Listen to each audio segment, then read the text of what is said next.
जी क्या होना चाहिए, क्या अभी तक हुआ है, क्या आपके पास फीडबैक है? जी बिल्कुल।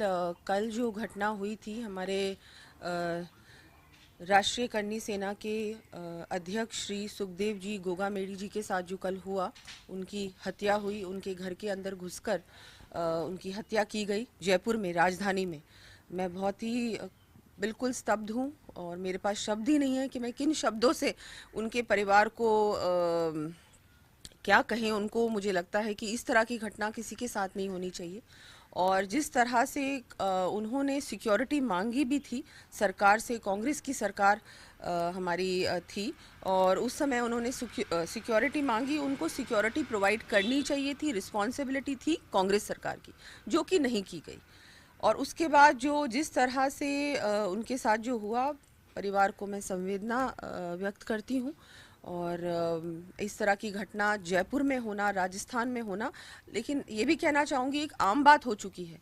गैंग वॉर्स होना राजस्थान में जो कभी किसी ने सुना भी नहीं था, अब इन 5 सालों में कांग्रेस रूल में इस तरह की घटनाएं आम बात हो चुकी है। और law and order completely fail. जिस तरह से जिस व्यक्ति ने सिक्योरिटी मांगी आपसे, उनको लगातार थ्रेट्स मिली थी, उन्होंने एक इंटरव्यू में भी इस बात को कहा है, उसके बाद भी गवर्नमेंट ने सिक्योरिटी उनको नहीं प्रोवाइड की। इस तरह की ये रवैया जो कांग्रेस सरकार का रहा है, मैं ये इतना ज़्यादा निंदनीय है। उनको तो मुझे लगता है कि अब इस ये हो चुका, अब राजस्थान में ये हुआ, कल ये घटना हो गई, इसके बाद वो क्या कहेंगे, किस मुंह से वो लोग ऑपोजिशन में भी रह सकते हैं। कई घटनाएं मैडम बीच में हुई, जी जिस तरह सोशल मीडिया पर करने के बाद जिम्मेदारी लेते हैं, नेशनल स्तर पर दूसरे राज्यों की पुलिस कहती है कि खतरा है, फिर काम नहीं होता, और इंटरनेशनली कहते हैं कि हम दूसरे देश में बैठकर और फिर हम संचालन कर रहे हैं, तो नहीं, बड़ा। बहुत बड़ा ये पूरा एक प्लान्ड ऑपरेशन होता है, लेकिन जो स्थानीय सरकार है उनकी रिस्पॉन्सिबिलिटी होती है कि इसकी जांच भी कराए, और जो जिसने भी आपको कंप्लेन की है उसको सिक्योरिटी प्रोवाइड की जाए। कल मैंने डीजीपी से भी बात की, राजस्थान पुलिस, उन्होंने मुझे पूरी तरह से आश्वस्त किया कि नहीं, हम लोग कमिश्नर से भी बात की कि हम लोग जल्द से जल्द इन लोगों को पकड़ेंगे। मैं तो ये अभी शायद कुछ अरेस्ट भी हुए हैं, लेकिन अरेस्ट के बाद इस पर तुरंत कार्रवाई होनी चाहिए, फास्ट ट्रैक में इसको लेना चाहिए इस केस को, और इन लोगों को फांसी की सजा होनी चाहिए, उससे कम कुछ नहीं। क्योंकि जब तक आप कड़ी कार्रवाई के बाद कड़ी सजा नहीं देंगे, तब तक इस तरह के हत्यारे सरेआम घूमेंगे और इस तरह की वारदातें लगातार होंगी, राजस्थान में क्या, पूरे हमारे देश में। अब देखिए यूपी में क्या हो रहा है, यूपी में इस तरह की घटना कोई सोच भी नहीं सकता, लेकिन हमारे राजस्थान में तो आम बात हो चुकी है, आम बात हो चुकी है इन 5 सालों में। क्योंकि जब इस तरह की घटना होती है उसके बाद जो कार्रवाई होनी चाहिए वो पुख्ता होती नहीं, उसके बाद सजा तो होना बहुत दूर की बात है। प्रदेश भर में बहुत सारे लोग नाराज हैं मैडम, उनसे अपील। इन लोगों को मैं ये कहना चाहूँगी कि आप शांति बनाए रखें।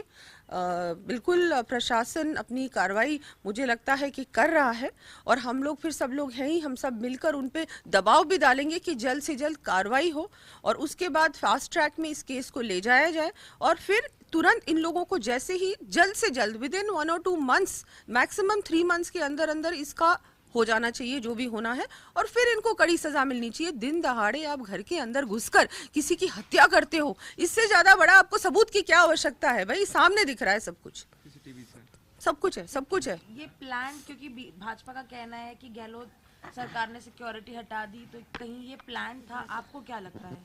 नहीं देखिए, ऐसा है कि जब उन्होंने तो सिक्योरिटी मांगी थी, उनको थ्रेट्स भी मिले थे, उसके बाद सिक्योरिटी उनको रखनी चाहिए थी, गवर्नमेंट की जिम्मेदारी बनती है ना, प्रशासन और गवर्नमेंट की जिम्मेदारी बनती है, और गवर्नमेंट कांग्रेस की थी, तो ये सिक्योरिटी उनको पूरी तरह से प्रोवाइड करनी चाहिए थी घर के अंदर। चाहे वो कहते हैं उनके सिक्योरिटी गार्ड्स ने अलाउ कर दिया, लेकिन विदाउट चेकिंग अलाउ कैसे कर दिया आपने, आपकी रिस्पॉन्सिबिलिटी है। मैम जयपुर आप जाएंगे, लोग जो लोग डिमांड्स कर रहे हैं या बैठे हैं, आप मिलेंगे परिवार से? बिल्कुल बिल्कुल, मैं उनके परिवार से मिलूंगी, और सबसे, और हमारी बिल्कुल सरकार आई रही है, सब जानते हैं, उसके बाद इनको न्याय भी मिलेगा, और जो भी कुछ परिवार के लिए कर सकते हैं बिल्कुल करेगी हमारी सरकार, पहले भी किया है, अभी भी करेगी। लेकिन जो ये हुआ है बहुत ही इस तरह का, मतलब किसी ने सोचा भी नहीं था। पूरा राजस्थान एक सदमे में है कि हमारे इतने बड़ा, इन्होंने समाज के लिए बहुत कुछ किया था, हर सबकी चिंता भी करते थे, उनका वक्तव्य जो उनका जिस तरह से उन्होंने इतने सालों से काम किया, और एक ऐसे व्यक्ति को दिन दहाड़े आके कोई भी हत्या कर देता है, तो मतलब क्या कह सकती हूँ मैं। आम आदमी तो बिल्कुल भी सुरक्षित है ही नहीं राजस्थान में, और था ही नहीं इन 5 सालों में, ना महिला थी ना कोई और था। यानी मैम, बंद आज सरकार की अम्बेडकर- पहली प्राथमिकता अपराध को कंट्रोल करना ही होगा। बिल्कुल रहेगा, बिल्कुल रहेगा। बहुत ज़्यादा अपराध बढ़ा है, complete failure of law and order and system हुआ है राजस्थान में इन 5 सालों में। और ये एक बहुत बड़ी ये बहुत बड़ा एक मुद्दा भी रहा है पूरे चुनाव में भी, और इस वजह से भी इनको आउट किया है जनता ने, राजस्थान की जनता ने। मैम, आज भीमराव अम्बेडकर जी का परिनिर्वाण दिवस है, उनको पूरा देश याद कर रहा है। जी बिल्कुल बिल्कुल, उनको भी मैं उनको भी मैं बहुत, उन्होंने हमारे देश के लिए इतना कुछ किया, संविधान हमको दिया, मैं उनको भी नमन करती हूँ। और बिल्कुल उनके ही मार्गदर्शन में हम लोग सब चल रहे हैं और आगे भी चलेंगे। उनसे इतनी प्रेरणा मिली है सभी को, हम सबको मिलती है।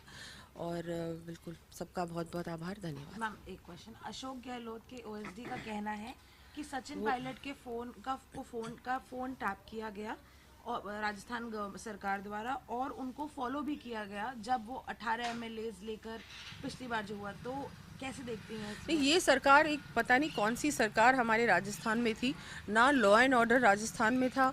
लोगों पे इस तरह की नज़र रखना, निगरानी रखना, स्पाई करना, ये क्या हो रहा है? ऐसी चीज़ हुई है अगर तो उस पर भी कार्रवाई होनी चाहिए, जांच होनी चाहिए पूरी तरह से कि ये क्या किस्सा है। और अगर ऐसा किया है तो ये बिल्कुल ही कानून के खिलाफ है। आपने बिल्कुल इलीगल एक्टिविटीज़ में हस्तक्षेप रखा है, बहुत गलत है ये बात। Thank you.